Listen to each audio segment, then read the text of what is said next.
오늘 성경 말씀은 이사야서 62장 1절에서 5절 말씀 합독하시겠습니다. 시작. 나는 시온의 의가 빛같이 예루살렘의 구원이 횃불같이 나타나도록 시온을 위하여 잠잠하지 아니하며 예루살렘을 위하여 쉬지 아니할 것인즉 이방 나라들이 내 공의를 뭇 왕이 내 영광을 볼 것이요 너는 여호와의 입으로 정하실 새 이름으로 일컬음이 될 것이며 너는 또 여호와의 손에 아름다운 관 내 하나님 손의 왕관이 될 것이라. 다시는 너를 버림받은 자라 부르지 아니하며 다시는 내 땅을 황무지라 부르지 아니하고 오직 너를 헵시바라 하며 내 땅을 빌라라 하리니 이는 여호와께서 너를 기뻐하실 것이며 내 땅이 결혼한 것처럼 될 것임이라. 마치 청년이 처녀와 결혼함 같이 내 아들들이 너를 취하겠고 신랑이 신부를 기뻐함 같이 내 하나님이 너를 기뻐하시리라. 아멘. 오늘 성경 말씀은 이사야서 62장 1절에서 5절 말씀입니다. 예루살렘의 회복이라는 본문 내용으로 말씀을 전하고자 합니다. 유다는 범죄로 인해 하나님께 너무도 큰 징계를 받았습니다. 사람은 가정을 깨어줘도 엄청나게 큰 상처를 입습니다. 그런데 유다는 나라가 깨어지는 상처를 입은 것입니다. 그뿐 아니라 그들은 민족적으로 종으로 잡혀갔습니다. 과거 그들의 조상은 자원에서 그리고 융숭한 대접을 받으면서 애굽에 내려갔습니다. 그런데도 결국에는 종이 되었습니다. 그런데 그들은 처음부터 종으로 잡혀간 것입니다. 그러나 하나님은 역시 이스라엘의 하나님이십니다. 하나님께서는 당신의 종을 통하여 비록 자기들의 죄 때문이지만 시련과 좌절에 빠진 유다 백성들에게 위로와 용기를 주십니다. 미래에 관한 소망과 약속을 주십니다. 바로 본문 말씀이 그 내용입니다. 첫 번째로 중단되는 하나님의 침묵입니다. 나는 시온의 공의가 빛같이 예루살렘의 구원의 횃불같이 나타나도록 시온을 위하여 잠잠하지 아니하며 과거로부터 이제까지 하나님의 공의는 침묵하였습니다. 바벨론인들이 유다를 공격하 침공하여 성전을 파괴하고 보물과 건기명을 도둑질할 때 하나님의 공의는 잠잠하였습니다. 유다의 방백과 용사와 공장을 잡아갈 때도 하나님의 공의는 움직이지 아니하였습니다. 그러나 이것은 하나님의 침묵을 의미하지 않습니다. 하나님의 공의가 사라졌음을 의미하지 않습니다. 오히려 이것은 하나님의 공의를 세우심을 의미합니다. 하나님께서는 바벨의 불의를 묵인함으로써 유다의 불의를 벌하시고 공의를 세우셨던 것입니다.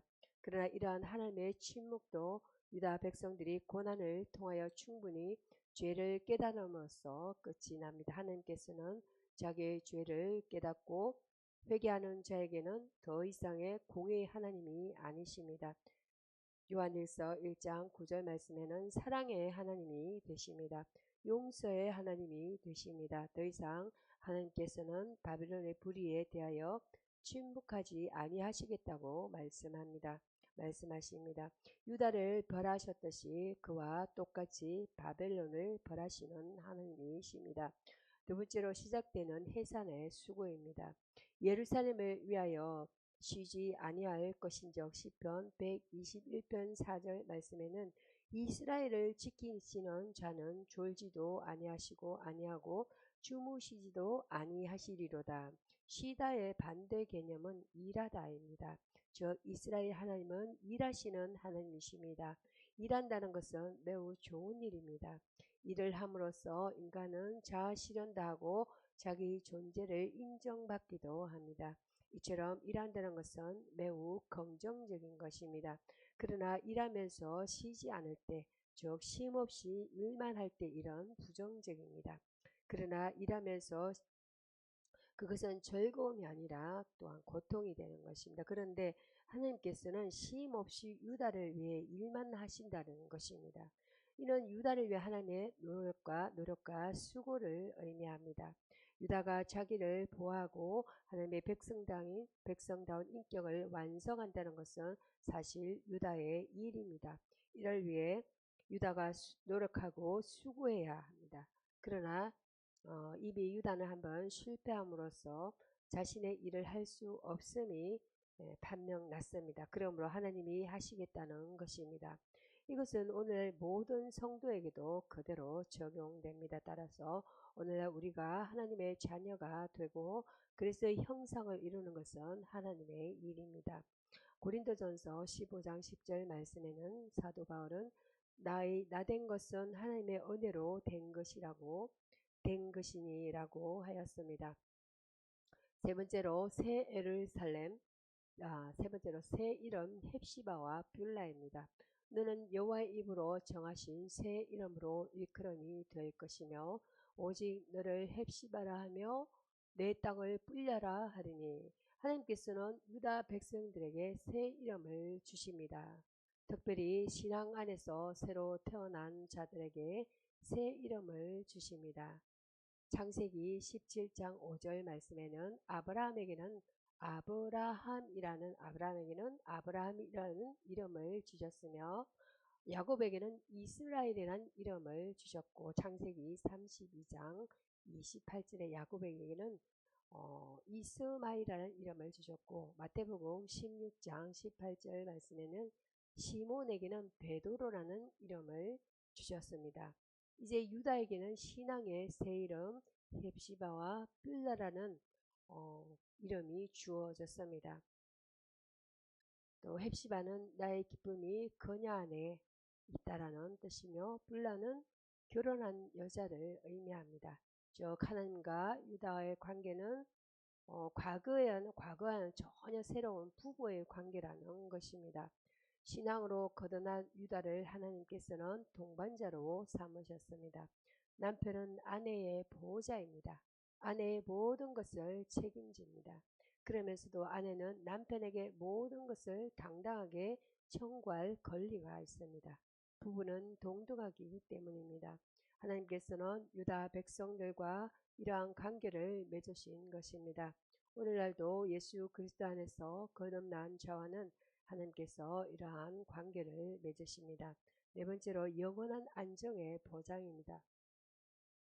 영원한 안전의 보장입니다. 다시는 너를 버려온 자라 칭하지 아니하며 유다와의 관계를 부부의 관계로 선언하신 자체가 영원한 보장의 선언입니다. 부부의 서약이 100년 해로의 서약입니다. 남편은 아내와 고통을 함께 나누며 연약한 부분을 담당할 것을 약속한 후에 아내를 맞아들입니다. 따라서 유다를 부부 관계에서의 아내로 맞아들이시면 다시는 그들의 죄와 허물을 벌하지 않으시겠다는 선언입니다. 오늘날도 예수 그리스도로 거듭나는 요한복음 3장 18절 말씀에는 사람은 죄로 인한 심판이 없습니다. 예수 그리스도로 거듭나는 사람은 죄로 인한 심판이 없습니다. 그들은 영원히 안전합니다. 만일 영원히 안전이 보장되지 않는다면 우리의 믿음은 아무것도 아닙니다. 이사야서 62장 1절에서 5절 말씀을 나는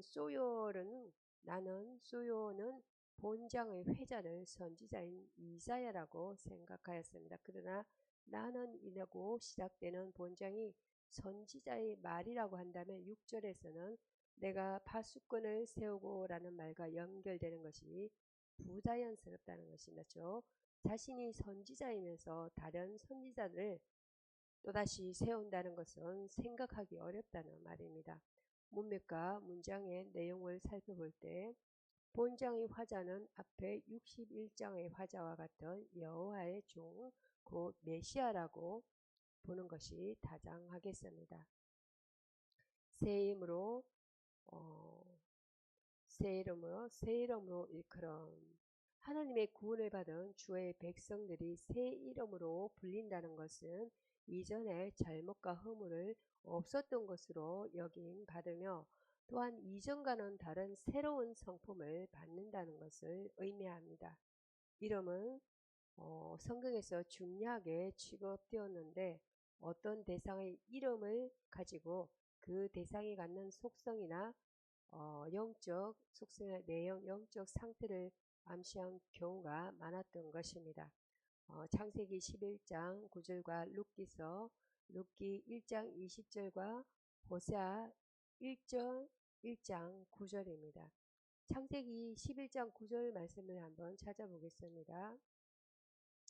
창세기 11장 9절 찾았으면 읽겠습니다. 시작.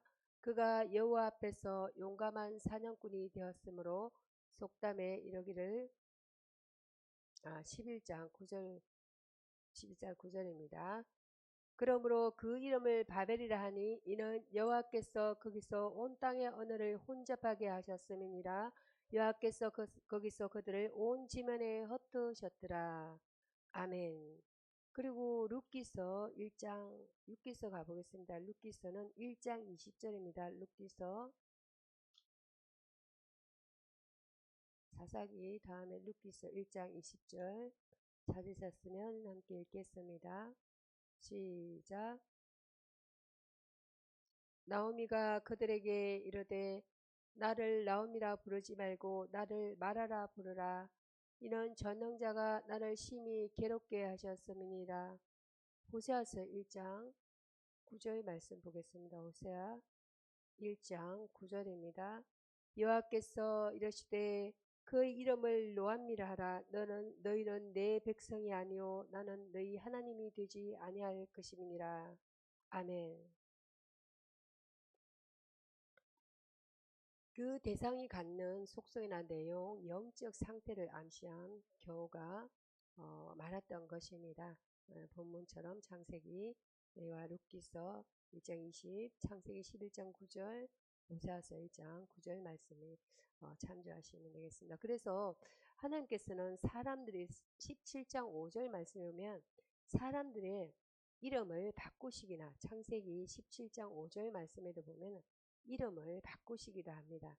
17장 5절 말씀 이제 후로는 내 이름을 아브라함이라 하지 아니하시고 아브라함이라 하느니 이는 내가 너를 여러 민족의 아버지가 되게 함이니라. 이처럼 바꾸시거나 온전한 새 이름을 지어주시기도 하였습니다. 이와 같은 맥락에서 본문의 새 이름이라는 표현은 성품이나 내용의 완전한 변화를 뜻한다고 보아도 좋을 것입니다. 계시록 2장 17절 말씀에 한편 이 새 이름에 관한 약속은 신약시대 이후의 성도들에게도 적용될 수 있습니다. 계시록 2장 17절입니다. 계시록 2장 17절 찾았으면 함께 읽겠습니다. 시작. 계시록 2장 17절입니다. 시작. 기 있는 자는 성령이 교회들에게 하시는 말씀을 들을지어다. 이기는 그에게는 내가 감추었던 만나를 주고 또 흰 돌을 줄 터인데 그 돌 위에 새 이름을 기록한 것이 있나니 받는 자밖에는 그 이름을 알 사람이 없느니라. 자, 이렇게 적용될 수가 있어요. 계시록 2장 17절 말씀을 참조하시기 바랍니다. 새 이름에 관한 약속은 이렇게 신약시대 이후의 성도들에게도 또 적용이 될 수가 있습니다. 1절에서 3절 말씀, 새 예루살렘의 회복에 관한 말씀 1절에서 3절 내용은 이사야서 62장입니다. 1절에서 3절 말씀 이사야서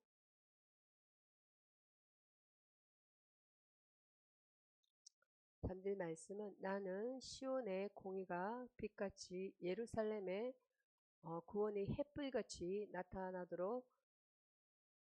나타나기까지 시온을 위하여 잠잠하지 아니하며 예루살렘을 위하여 쉬지 아니할 것인저 열방이 내 공의를 왕이 내 영광을 볼 것이여 너는 여호와의 입으로 정하신 새 이름으로 일컬음이 될 것이며 너는 또 여호와의 손에 아름다운 면류관 내 하나님의 손에 왕관이 될 것이라. 6절에서 3절 내용 보시면 시온의 공의가 빛같이 나타나며 예루살렘의 구원이 햇불같이 나타나는 때는 메시아 시대를 가리킵니다. 이스라엘 백성이 바벨론 나라에 돌아오는 것은 그 예표가 될 것입니다. 이사야는 하나님께서 시온과 예루살렘에 주신 이 복된 예언을 잠잠치 않고 쉬지 않고 선포하며 전파하겠다고 말합니다. 그것은 백성들에게 위로와 소망이 되며 또 그때를 준비하는 일이 될 것이며 때가 되면 그 일이 이루어질 것입니다. 신약교회는 예수 그리스도의 십자가 대속 사역으로 의와 구원을 얻었고 장차 주의 재림으로 말미암아 충만한 영광을 누릴 것입니다. 또 신약교회는 여호와의 입으로 정하실 새 이름으로 일컬음을 얻었습니다. 사람들의 이름은 그들의 신분과 권위를 나타냅니다. 신학교의 성도들은 예수 그리스도의 제자들, 또 구원 얻은 성도들, 그리스도인들이라는 새 이름을 얻었고, 또 그들은 여호와의 손에 아름다운 면류관과 왕관이 될 것입니다. 마태복음 13장에 보면 13장 44절과 46절 말씀에는 주께서는 천국을 밭에 모인 보화와 감추인 보화와 극히 값진 진주로 비유하였습니다. 사도 베드로는 신약교회 성도들을 베드로전서 2장 9절 말씀에 보면 택하신 족속 왕 같던 제사장들 거룩한 나라 그의 소유된 백성이라고 정거하였습니다.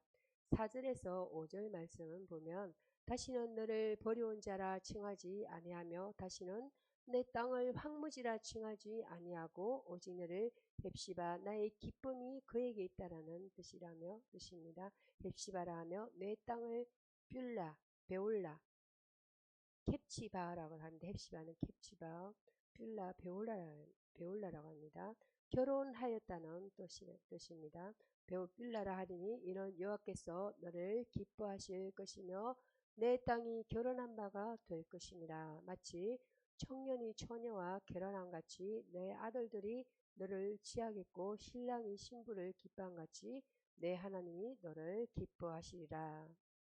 본장의 1절과 11절 말씀 교훈을 정리해 보겠습니다. 1절과 12절에 보면 첫째로 예루살렘 회복될 예루살렘 성은 거룩하고 옳은 성이 될 것입니다. 될 것이다. 이렇게 1장과 12절 내용입니다. 시온에는 의가 빛같이 나타날 것이며 그 거민들은 거룩한 백성이라 불릴 것이다. 이렇게 말씀하고 있습니다. 신약교회는 예수 그리스도의 대속 사역과 성령의 중생케 하심으로 거룩함과 어렵다 하심을 얻은 자들의 모임입니다.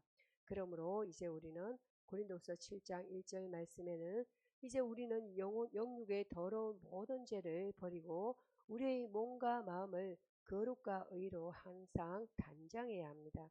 둘째로 예루살렘 성은 영광스러운 성으로 회복될 것입니다. 3절 말씀에 보면 너는 여호와의 손에 아름다운 면류관 내 하나님의 손에 왕관이 될 것이라. 예루살렘 성은 새 이름을 얻을 것이며 여호와의 손에 아름다운 면류관과 왕관이 될 것이며 평안과 식물의 풍족함도 누릴 것이다. 이렇게 말씀합니다. 이와 같이 신약교회는 하나님의 영광을 회복할 것이며 그 영광은 장차 주 예수 그리스도의 재림으로 천국과 영광의 부활에서 완전히 이루어질 것입니다. 셋째로 이스라엘 백성은 하나님의 기뻐하신 바 되며 그와 결혼할 것입니다. 4절입니다. 오직 너를 헵시바라 하며 내 땅을 뿔라라 하리니 이는 여호와께서 너를 기뻐하실 것이며 내 땅이 결혼한 바가 될 것입니다. 이스라엘 백성은 여호와의 구속하신 자들, 찾은 바 된 자들, 버림받지 않은 성읍이라고 불릴 것이다 라고 말씀합니다. 신약교는 하나님의 기뻐하심으로 택함 받은 자들과 또한 그의 특별한 사랑을 받은 자들이며 택하신 족속 베드로전서 2장 9절 말씀입니다. 왕같은 제사장들 거룩한 나라 그의 소유된 백성으로 불렸습니다. 그러므로 우리는 하나님과 주 예수님과 성도들을 사랑해야 합니다. 이스라엘 백성은 범죄함으로 버려온 자가 되었었고 그 땅은 황무지가 되었었으나 회복될 예루살렘 성은 나의 기쁨이 그에게 있다라고 불리고 그 땅은 결혼하였다라고 불릴 것입니다. 결혼하는 신랑이 신부를 기뻐한 같이 하나님께서는 이스라엘 백성을 기뻐하실 것이며 청년이 처녀와 결혼함 같이 그들은 하나님께로 돌아와 그 성을 취할 것입니다. 예루살렘 성은 다시 아름답고 영광스럽게 회복될 것입니다. 이사야는 이스라엘의 예언서 중에서 최대 예언서로서 이스라엘 사람들에게 가장 존중되는 책입니다.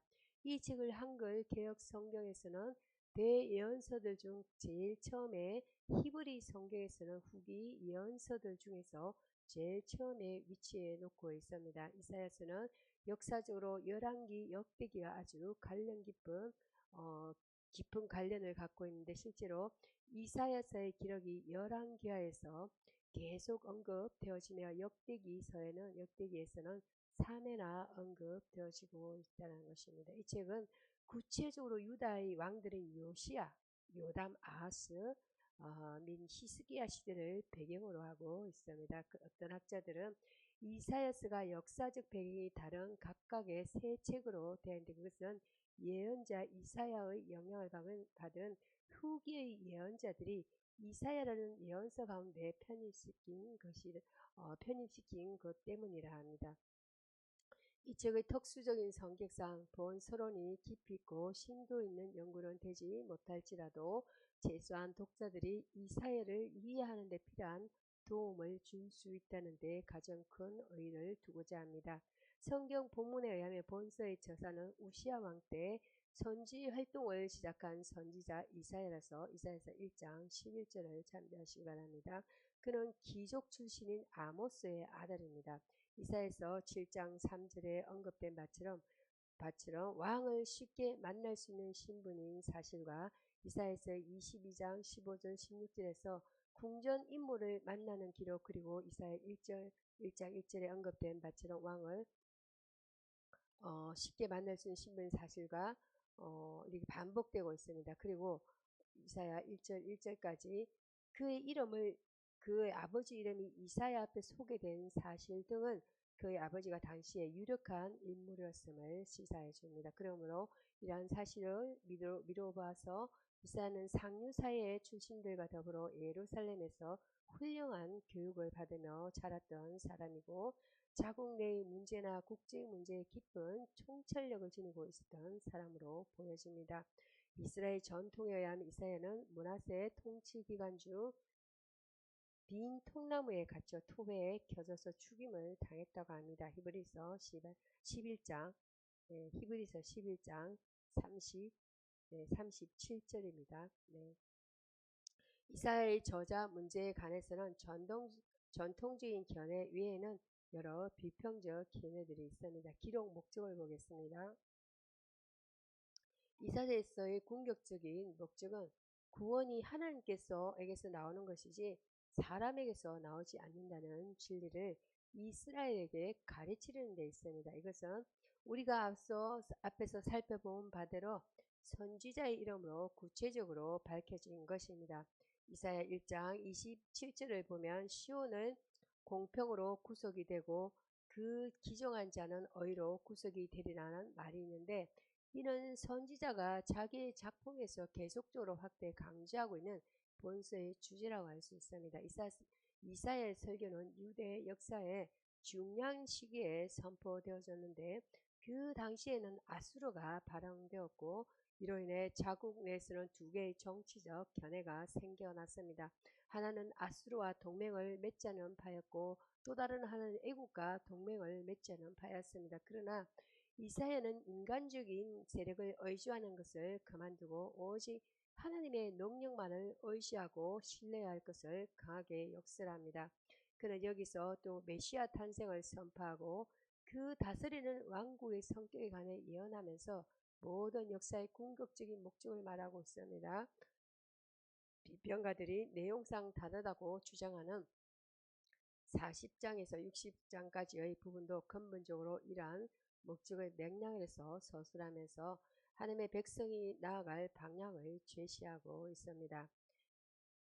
특징을 보겠습니다. 이사야서의 특징. 신약에 인용된 이사야는 신약에 인용한 수많은 예언서들이 있는데 이사야를 제한 모든 예언서들을 합한 것보다 훨씬 많이 이사야서를 신약 성경 특히 사복음서에서 인용하고 있다는 것입니다.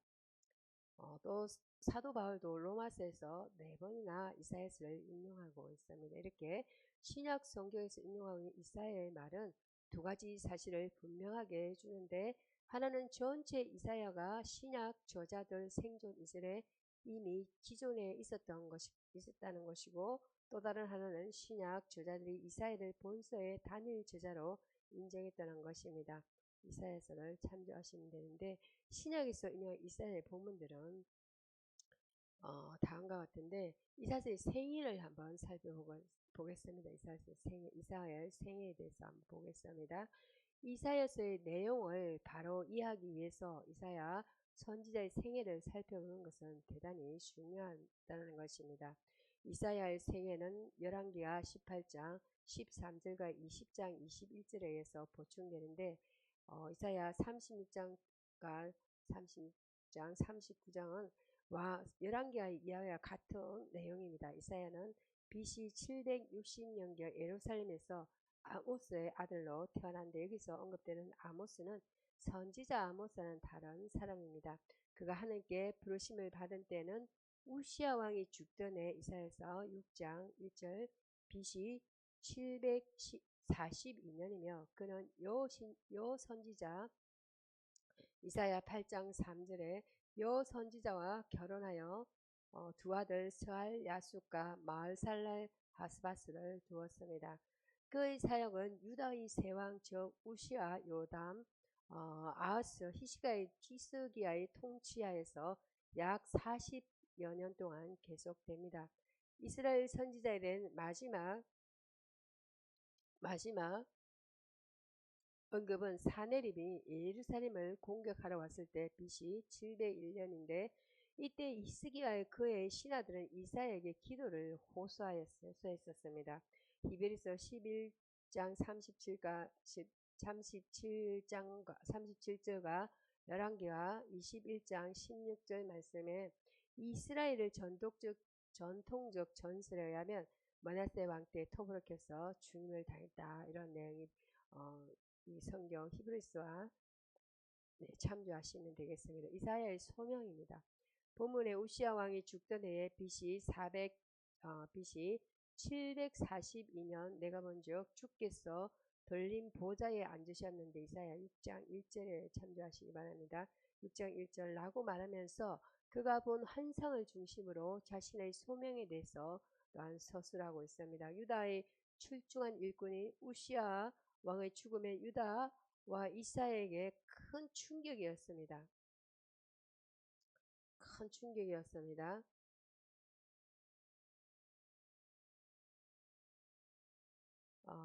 그 유다의 흑흑한 과거사는 이제 다 지나가고 나라의 장래는 암담하였습니다. 여러가지 복잡한 생각과 불안한 마음으로 사로잡혀 있는 이사야는 발걸음을 성전으로 옮겼습니다. 이사야는 성전에서 진정한 왕이신 만군의 여호와를 보았는데 그 천사들이 거룩하다 거룩하다 이사야 6장 3절에 보면 거룩하다 거룩하다 이렇게 3번 만군의 여호와여 그 영광이 온 땅에 충만하도다 라고 헌화하며 노래하고 있지 않습니까?